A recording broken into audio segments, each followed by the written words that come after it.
하나님 말씀 출애굽기 12장 5절 보겠습니다. 출애굽기 12장 5절 말씀입니다.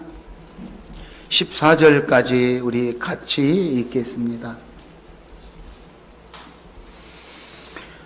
너희 어린 양은 흠없고 1년 된 수컷으로 하되 양이나 염소 중에서 취하고 이달 열 나흘날까지 간직하였다가 해질 때에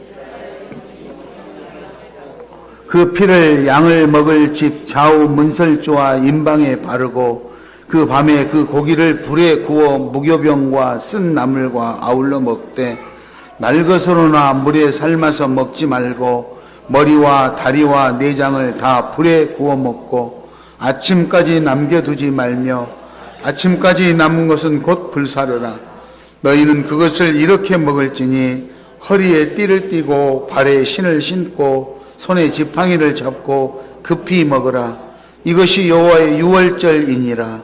내가 그 밤에 애굽 땅에 두루 다니며 사람이나 짐승을 막론하고 애굽 땅에 있는 모든 처음 난 것을 다 치고 애굽의 모든 신을 내가 심판하리라. 나는 여호와라. 내가 애굽 땅을 칠 때에 그 피가 너희가 사는 집에 있어서 너희를 위하여 표적이 될지라. 내가 피를 볼 때에 너희를 넘어가리니 재앙이 너희에게 내려 멸하지 아니하리라. 너희는 이날을 기념하여 여호와의 절기를 삼아 영원한 규례로 대대로 지킬지니라. 아멘. 물이 새는 데가 있었다는 큰 피해는 없었지만 비가 새가지고 깡통을 갖다 놓고 대야를 갖다가 받치고 있었다는 등 많더라고요. 우리 교회도 여기 3층인데도 물이 찼어요. 참 희한하지요. 3층인데도 물이 차서 물을 퍼내고 그렇습니다. 2층도 차고 심지어는 이 건물에 5층, 6층에도 물이 차요. 참 희한하죠. 그런 일이 있습니다. 그래도 그렇게 또 살아가요. 지금은 이렇게 감쪽같이 보이지만 물이 여기 차서 복잡할 정도로 표현하기가 힘든 그런 상황이지만 또 그렇게 살아요. 그렇게 살아온 지가 어제 오늘이 아니고 10년이 돼요. 아마 세상 사람들 같았으면 지금 이런 상태로 살지를 못했었겠죠. 어쨌든 이런 피해 속에서 살고 있는데 그래도 잘 참고 살고 있습니다. 내일은 우리 권사님도 기도하셨는데 광복절입니다. 77주년이죠. 광복절.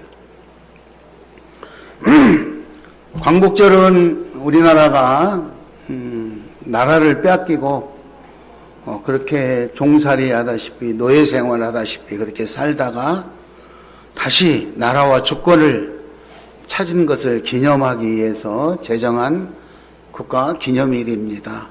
그래서 매번 광복절 때마다 나라에서 행사를 하고 이렇게 하는데 제가 이렇게 보면은 많은 국민들이 광복절 날 나라를 지키기 위해 숨져갔던 이런 사람들을 기리거나 그 유가족들을 생각하거나 이것보다는 모처럼 빨간 날이니까 어디로 놀러를 갈까 이런 생각들을 많이 하더라고요. 이번에도 지금 어제 토요일 그제부터 금토일월 내일까지 어제 오늘 내일까지 지금 연휴잖아요. 연휴. 그래서 아마 휴가를 떠나거나 놀러 가는 계획을 세운 사람들이 많겠죠. 그리고 우리 양평에도 가는 길에 큰 저수지가 있는데 그 저수지에 옆에 산사태가 나서 엄청난 토사가 흘러들고 또 물이 그 저수지에 와서 황토물로 변했어요. 그래서 거기를 오는데 그 와중에서도 낚시꾼들이 많이 와가지고 그 낚시를 많이 하고 있더라고요. 그거를 나쁘다고 할 수는 없겠지만 그렇게 가족을 잃은 사람들의 마음 속에는 어떤 마음을 가지고 있으며 거기 와서 낚시질을 하는 사람은 어떤 마음을 가지고 있을까? 그런 생각을 한번 해보게 되더라는 것이죠. 우리나라는 유난히 아픔이 많잖아요. 또 6.25를 겪었기 때문에 6.25를 겪는 동안 수많은 아픔을 겪은 가족들이 여기도 있을 수 있고 우리 주변에도 많이 있을 수 있는데, 세월이 흐르면서 그런 6.25를 직접 겪어보지 못했기 때문에 6.25가 뭔가 하고 아픔을 잊어버리고 살고, 또 일제강점기 시대에 있었던 그런 아픔을 겪어보지 못했기 때문에 이해하지 못해서 살아가는 그런 일들을 발견하게 됩니다. 그래서 오늘 77주년 광복절을 계기로 하고 나라를 사랑하는 마음, 그리고 계속해서 우리가 안전하게 살아갈 수 있는 방법들, 이런 것들을 생각해 보는데, 세계 유일한 분당 국가인 우리 대한민국에 살고 있는 것도 안타까운데, 그 대한민국을 이끌어가는 지도자들이 자기들끼리도 지금 한마음이 되지 못해서 갈등과 분쟁이 일어나고 심지어는 법적 소송까지 벌이고 있는 이 시점에서 내일 광복절을 맞이할 때 그분들은 광복절에 가서 뭐 어떤 인사들을, 어떤 말들을 해낼까, 그런 생각도 궁금하더라고요. 뭐 그분들은 그분들의 이야기고 우리는 우리들의 이야기로 우리는 어떻게 살아갈 것인가를 오늘 한번 나누어 보고자 하는 마음 속에서 당시 우리나라 광복과 8.15 해방과 유사한 출애굽 시대의 애굽 사람들의 모습을 한번 살펴보려고 합니다. 이 애굽, 지금으로 말하면 이집트지요. 이집트에 가서 포로로 잡혀가서 살던 이스라엘 백성들이 너무너무 힘들어서 하나님 앞에 울며 기도하고 신음소리 끙끙 앓으면서 살았는데, 하나님께서 찾아오셔서 해방을 시켜주고, 그리고 적과 꿀이 흐르는 가나안 땅에 가서 안전하게 살 수 있게 해주겠다고 약속하셨어요. 자기들이 자력의 힘으로 저항을 해서 독립을 한 케이스가 아니고, 자기의 힘은 부족하지만 다른 힘에 의해서 그렇게 노예의 시대에서 벗어나게 되는 거죠. 어쩌면 8.15 광복도 우리의 자력의 힘으로 해방을 맞이했다는 것보다는 다른 힘에 의해서 우리가 해방을 맞이한 그런 경우라고 볼 수 있지 않겠습니까? 자, 이렇게 해서 하나님께서 지도자를 세우고, 모세라는 지도자를 세우고, 그 지도자를 통해서 인솔을 해서 가나안 땅에 가서 살게 하려고 하는데, 당시 이 권력을 가졌던 애굽의 바로 왕은 이 사람들을 보내주지 않았어요.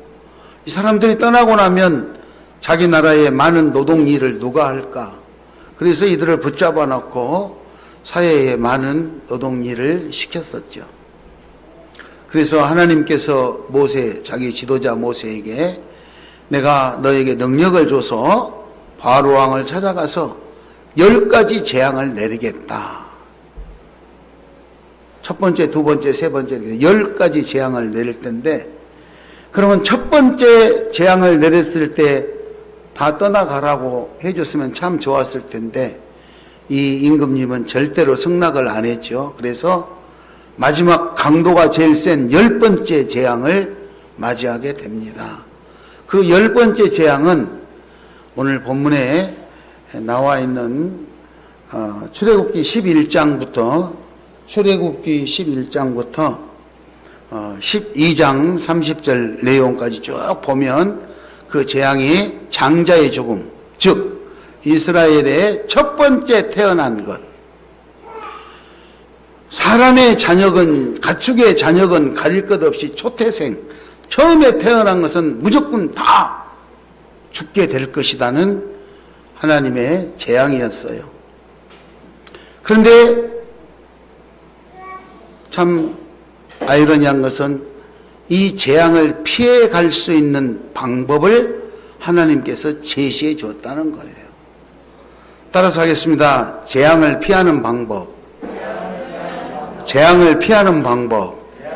예.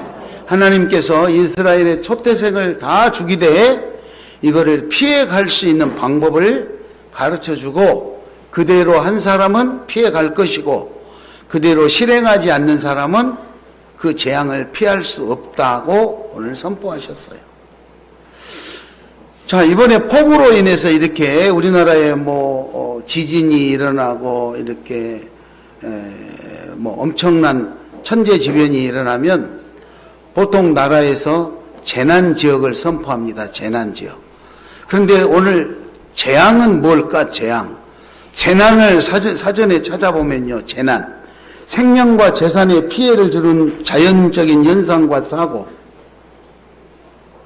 재산과 생명에 피해를 주는 자연적인 이런 사고, 현상이나 사고, 이런 것들을 재난이다 그러는데, 이 재난이 간단하면 재난이라고 안 할 텐데 일정 규모 이상의 피해가 발생했을 때를 재난이다 그래서 그렇게 사전에 정의하고 있습니다. 그래서 나라에서 국민들이 감당할 수 없을 정도의 규모의 피해가 커지면 재난지역이라고 선포하고 그곳에 나라의 재정을 투입을 해서 복구를 하곤 합니다. 그런데 이 재앙은 뭐냐? 그 재난보다도 더 엄청난 피해를 촉구해서 감당할 수 없는 이런 것을 재앙이다. 뜻하지 않게 생긴 불행한 병고, 천재지변으로 생긴 불행한 사고인데 그 사고가 재난은 땡도 안 되는 엄청난 그런 일들을 재앙이다 이렇게 말합니다. 그런데 오늘 하나님은 이 재앙을 피해갈 수 있는 방법을 가르쳐 주셨다 그거예요. 그래서 저와 여러분이 오늘 이 출애굽기의 말씀을 잘 듣고 재앙을 피해가는 방법이 뭔가 지혜를 얻으셔서 여러분의 삶의 현장에서 어려운 일들, 재앙들, 재난들, 고난들, 시련들 잘 피해갈 수 있기 바랍니다. 아멘. 재앙을 피해가는 여러 가지 방법이 오늘 11장, 12장에 서술되어 있는데 그 중에서도 12장 1절 이하 14절에는 핵심적으로 재앙을 피하는 방법으로 유월절에 대해서 서술하고 있습니다. 유월절. 3장에서 3절에서 5절까지는 유월절을 지키기 위한 제물로 어린 양을 이렇게 준비하는 과정이 나오고요. 6절에서 11절까지는 그 유월절을 지키는 행사, 구체적 방법으로 어떻게 해서 그 행사를 진행하는가에 대한 구체적인 방법이 나오고 12절에서 14절에서는 그 유월절 의식이 갖는 의미를 설명을 하고 있는 장면들이 나옵니다. 자, 10번째 초태생 죽음의 재앙을 피하는 방법을 하나님은 이렇게 소개를 하셨는데 우리가 구체적으로 한번 살펴본다면 첫 번째는 어린 양을 준비하는 거예요. 제물을 준비하는 거다 이거죠. 제물을. 그래서 3절에 보면 그러면 제물을 어떻게 준비할 거냐? 3절에 보니까 가족, 식구대로 식구 숫자만큼 준비를 한다 이거죠. 어린 양을 잡는데 어린 양, 1년 된 수컷의 어린 양을 제물로 준비를 하는데 그 식구에 맞게끔 그 어린 양을 잡아서 우리가 다 먹을 수 있을 만한 그 정도의 식구대로 준비를 하고 만약에 우리가 식구가 적다, 그걸 다 먹을 수가 없다 이러면 이웃과 4절에 보니까 식구가 적으면 이웃과 함께 먹을 수 있을 분량만큼 어린 양을 준비하라 그랬어요. 자, 그 밤에 유월절을 지키는 방법입니다. 재앙을 넘어가는 방법 중에 지금 방법을 설명하고 있는 겁니다. 그렇게 제물을 준비해야 된다 이 말이죠. 그러니까 제물을 준비해서 산 양을 그렇게 준비해 가지고 며칠간 보관하다가 이제 인식에 방법이 나옵니다. 방법. 6절에 보니까 열 나흘 날까지 간직했다가 해질 때 잡고, 그러니까 이 건강하고 흠없는 순양을 준비해서 보관하고 있다가 하나님이 정해준 날짜에 해질녘에 딱 잡아야지, 편하게 아무 때나 잡아가지고 냉장고에 보관해 놓으면 되지, 이게 아닙니다. 구체적으로 하나님의 말씀대로 실행해야 된다는 것을 지금 보여주고 있는 거예요. 그리고 7절에 보니까 그 양을 잡으면 그 양의 피를 문설주, 임방에 문지방에다 이렇게 발라라 이거예요. 그런데 아무 문지방에다 바르는 게 아니라 그 양을, 음식을 먹는 그 방에 문지방에다 발라라 이거죠. 그런데 먹는 방법으로 8절에 그 고기를 구워서 먹어라. 구워서. 무교병과 쓴 나물과 함께 구워서 먹는데 9절에 보니까 날것으로 먹거나 삶아서 먹으면 안 된다. 그렇잖아요? 아니 요즘에 육회도 얼마나 맛있는데 왜 날것으로 못 먹게? 하나님은 날것으로 먹거나 삶아서 먹으면 안 되고 반드시 구워서 먹어라. 구워서. 심지어는 머리, 다리, 내장까지 불에 구워서 먹어라 그래. 구워서.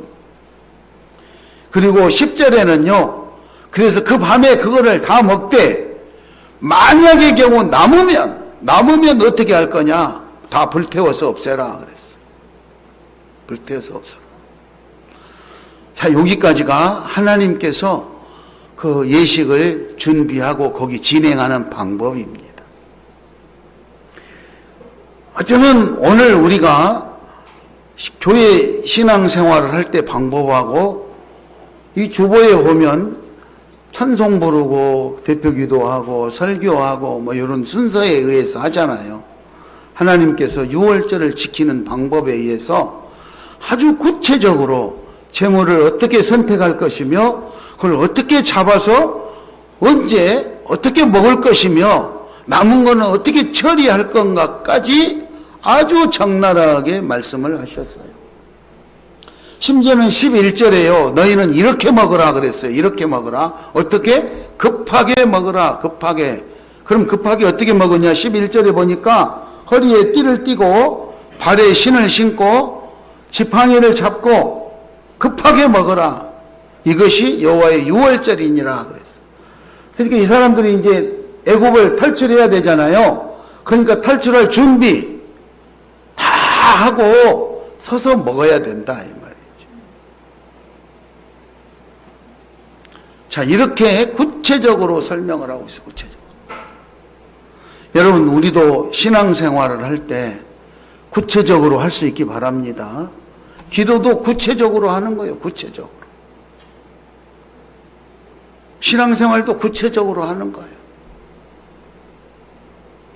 그래서 뭐 우리가 교육을 받다 보면 물질에 대한 11조만 강요하는 것이 아니라 시간에 대한 11조. 그래서 하루에 24시간이면은 꼭 교회에 나가든가 못 나가면 집에서 그만큼 하나님과 함께 교제하고 기도하는 시간을 가져야 된다고 교육하곤 하잖아요. 그렇게 하나님과 교제하고 만나는 기도의 시간이 있기를 바랍니다. 자, 이렇게 먹고 불태우고 다 그렇게 하라고 가르치시면서 우리가 그렇게 지내는 동안 그런 행위를 하는 그 밤에 그러면 하나님은 무엇을 하실 것인가? 하나님이 유월절을 의식을 행사하는 의미를 설명하고 있는 내용이 12절에서 13절 말씀에 나옵니다. 12절에 뭐라고 나오느냐? 내가 그 밤에 애굽 땅에 두루 다니며 사람이나 짐승을 막론하고 애굽 땅에 있는 모든 처음 난 것을 다 치고 애굽의 모든 신을 내가 심판하리라. 모든 것을 심판하겠다. 하나님께서 너희가 유월절을 지키기 위해서 양을 잡고 그 양을 구워서 먹고 하고 있는 식구대로 하고 있는 그 시간에 내가 그 밤에 내가 애굽에 다니면서 모든 사람 막론하고 가축에 막론하고 모든 장자, 초태생을 다 제거하고 죽이는 그 일을 시행할 거라고 설명하고 있는 것이 오늘 본문 12절, 13절 말씀입니다. 12절, 13절을 우리 같이 한번 읽어볼까요? 12절, 13절을 같이 읽겠습니다. 내가 그 밤에 애굽 땅에 두루다니며 사람이나 짐승을 막론하고 애굽 땅에 있는 모든 처음 난 것을 다 치고 애굽의 모든 신을 내가 심판하리라. 나는 여호와라. 내가 애굽 땅을 칠 때에 그 피가 너희가 사는 집에 있어서 너희를 위하여 표적이 될지라. 내가 피를 볼 때에 너희를 넘어가리니 재앙이 너희에게 내려 멸하지 아니하리라. 그러니까 하나님께서 애굽에 있는 모든 초태생 장자를 다 죽이는 그 밤에 내가 죽이겠다.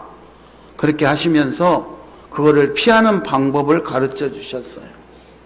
그리고 그 밤에 그렇게 지나가면서 내가 시키는 대로 하고 문설주에 피를 발라놓은 그 집은 내가 시키는 대로 해놨구나 하고 넘어가서 피해를 입지 않도록, 재앙을 입지 않도록 그렇게 해주겠다고 하신 말씀이에요. 그렇게 했어요. 여러분, 우리는 하나님 말씀대로 살 수 있기 바랍니다. 그러면은 그 밤에 그렇게 했는데 만약에 하나님 말씀대로 하지 않고 무시했다 그러면 어떻게 됐을까요? 어떻게 됐을까요? 우리 29절 30절을 같이 한번 읽도록 하겠습니다. 출애굽기 12장 29절 30절.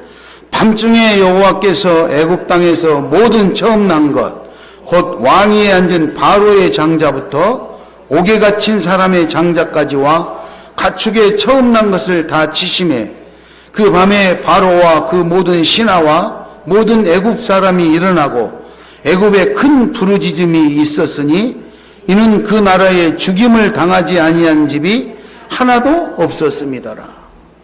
그 밤에 재앙이 내린 것.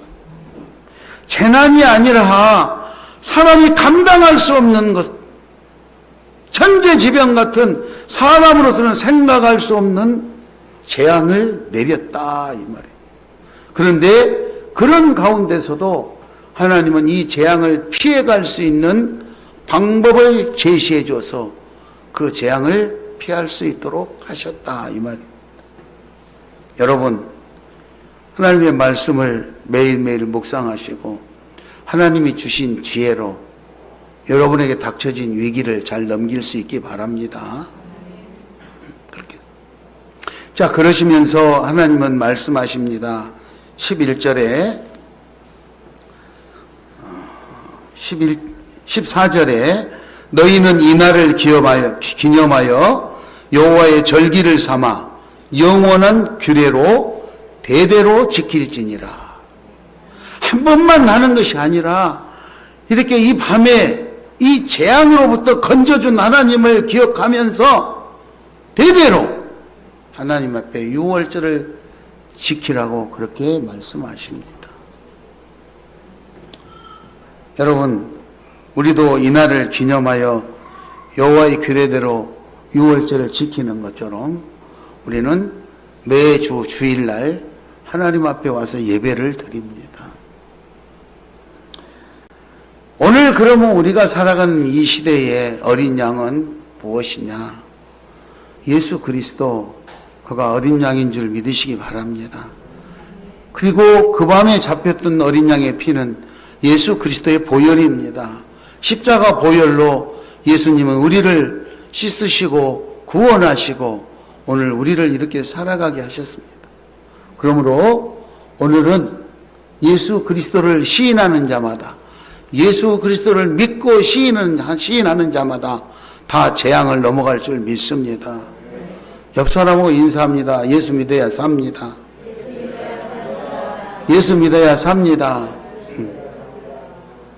한번 하고 안 하고는 여러분 마음이에요. 그날 밤에 양을 잡든가 말든가 문설주에 피를 바르든가 말든가 그건 자기 선택이에요. 하나님이 그렇게 하라고 했으면 한 사람은 살아나는 거고 귀찮아서든 무슨 변명을 했든 어떤 이유에서든 안 한 사람은 오늘 말씀에 살아남은 자가 없었다 그랬어요. 오늘 우리가 신앙생활을 하면도 우리가 사는 모든 삶의 여정들이 하나님 말씀 안에 있음을 믿으시기 바랍니다. 성경에 보면 우리가 피할 수 있는 수많은 것들이 있고 아름다운 열매를 맺힐 수 있는, 성공할 수 있는 수많은 것들이 이 안에 있는데 우리는 말씀대로 하지 아니하고 자기 생각대로 할 때가 많아요. 나 편할 대로, 나 좋을 대로, 내 욕심대로 할 때가 너무너무 많다 이거죠. 하나님 앞에 예배드리는 것에 1순위가 아니라 나는 예배드리다가도 나는 오늘 바쁘니까 먼저 가요. 그리고 간다. 가는 건 자기 마음이죠. 뭐 누가 그거를 뭐 탓하겠습니까? 그렇잖아요. 탓하겠죠. 수련회 때 예배에 대해서 외부 강사가 와가지고 찬양하면서 예배에 대해서 들으면서 눈물이 나고 감동이 나고 내가 정말 예배를 최우선으로 해야지 각오해서도 며칠 지나면 다 까먹고 나 하고 싶은 대로 또 하는 것이 우리 사람들의 모습인 것을 어찌합니까? 다른 사람은 그러더라도 우리 시온 가족들은 절대 그러지 않을 수 있게 바랍니다. 지금 나에게 찾아온 재앙이 무엇일까? 우리 시대에 찾아온 재앙이 무엇일까? 그렇잖아요. 코로나가 재앙처럼 다가왔습니까? 코로나가 힘든 줄 알았는데 그보다 더 힘들게 하는 지금 폭우가 귀찮게 하고 있습니까? 뉴스에 들어보면은 집값이 올라갈 때는 좋았는데 이자가 올라간다고 그러니까 집값이 폭락했다고 해가지고 힘들고 고통스러워하는 사람들이 얼마나 많이 있다고 뉴스에 듣는 것을 보았습니다. 순간순간 시시때때로 자기들의 생각과 방법으로 조금 이득이 되고 이렇게 할 때는 좋아하는 것 같지만 또 그것이 고통으로 다가올 때는 몸부림을 치는 것들을 봅니다. 우리는 평상시에 재앙을 예방하는 그런 신앙생활을 할 수 있기 바랍니다. 기회를 따라가서 좌로나 우로나 치우치는 그런 신앙생활이 아니라 평소에 하나님 말씀을 상고하며 하나님 말씀대로 살아가려고 몸부림을 치면 예방적 신앙생활. 이미 사고가 발생한 이후에 그거를 가지고 하나님 해결해 주세요, 살려주세요, 눈물로 몸부림치며 애타게 부르짖는 그런 것보다 미리서 예방적 차원에서 하나님 말씀을 알고 배우고 말씀대로 실천해서 그 밤에 재앙이 우리를 넘어가는 놀라운 우리 시온 가족들이 될 수 있기를 예수의 이름으로 축원합니다. 오늘 이 밤에 이 사람들이 무슨 힘이 있어서 장자의 죽음에서 벗어날 수 있었던 것은 아니에요. 그냥 하나님이 양을 잡아서 그렇게 해서 먹고 그 피를 바르고 그 밤에 그렇게 집에 있어라 했기 때문에 이 사람들은 그 밤에 그 양을 잡아서 피를 바르고 가족끼리 그거 양 잡아서 먹으면서 그렇게 있었는데 그 밤에 이런 엄청난 일이 발생했다는 사실이에요. 요한복음 11장 25절에 예수께서 이르시되 나는 부활이요 생명이니 나를 믿는 자는 죽어도 살겠고 살아서 나를 믿는 자는 영원히 죽지 아니하리니 이것을 너희가 믿느냐 부르셨어요. 여러분 믿으십니까? 살아서 예수님을 믿으십니까? 예수를 믿으시기 바랍니다. 요한복음 14장 14절에 내 이름으로 무엇이든지 구하면 내가 행하리라 말씀하셨습니다. 그러므로 여러분들 힘들고 어려운 재난과 재앙을 만나더라도 예수 이름으로 예수께 구하시기 바랍니다. 할 수만 있다면 이런 재앙이 닥쳐오기 전에 먼저 예수 그리스도의 말씀으로 무장하시고 말씀 따라 살아가는 거예요. 그래서 재앙이 알아서 나를 비춰가도록 그런 삶을 살았으면 얼마나 좋을까 그런 생각을 가져봅니다. 옆 사람하고 인사 한번 합시다. 옆 사람 얼굴 보세요. 재앙이 우리를 비켜가게 합시다. 내 힘으로 재앙을 넘어서고 내 힘으로 재앙을 극복하고 내 힘으로 재앙을 제압하려고 그러면은 힘이 연약한 우리는 감당할 수가 없어요. 그런데 재앙이 알아서 우리를 비켜가 넘어가게끔. 그렇죠? 그 밤에 하나님께서 그 밤에 초태생의 죽음을 다 다니면서 당신의 말씀대로 하나님 말씀대로 그렇게 피를 바르고 그렇게 순종한 그 집에 재앙이 넘어갔다. 재앙이 임하지 않고 피해갔다 이 말이에요. 여러분 우리의 삶의 현장에 다 다르겠죠. 뭐 여러 가지 어려운 말로 다 표현하는 힘들고 어려운 고난과 재난과 재앙이 있을 수 있습니다. 그거를 예수의 이름으로 넘을 수 있기 바랍니다. 그래서 먼저 미리서 우리가 하나님 말씀대로 살아서 재앙이 예방, 즉 우리를 피해서 넘어가 버리는 선택받은 우리 시온 가족들 되시기를 예수의 이름으로 축원합니다. 이 시간 우리 가슴에 손을 얹고 한번 기도하겠습니다. 하나님, 오늘 이 시간에도 폭우로 인해 재앙으로 인해 고통받는 사람들이 많습니다. 광복절 77주년을 보내면서 우리가 나라를 잃고 주권을 잃고 그리고 수많은 고난을 당했던 것들을 기억합니다. 하나님 말씀대로 오늘 출애굽한 사람들이 재앙을 이겨냈던 것처럼 하나님 말씀대로 살게 해달라고, 그렇게 살아갈 수 있게 해달라고, 그래서 재앙을 만나지 않을 수 있게 해달라고 기도하겠습니다. 다 같이 기도합니다.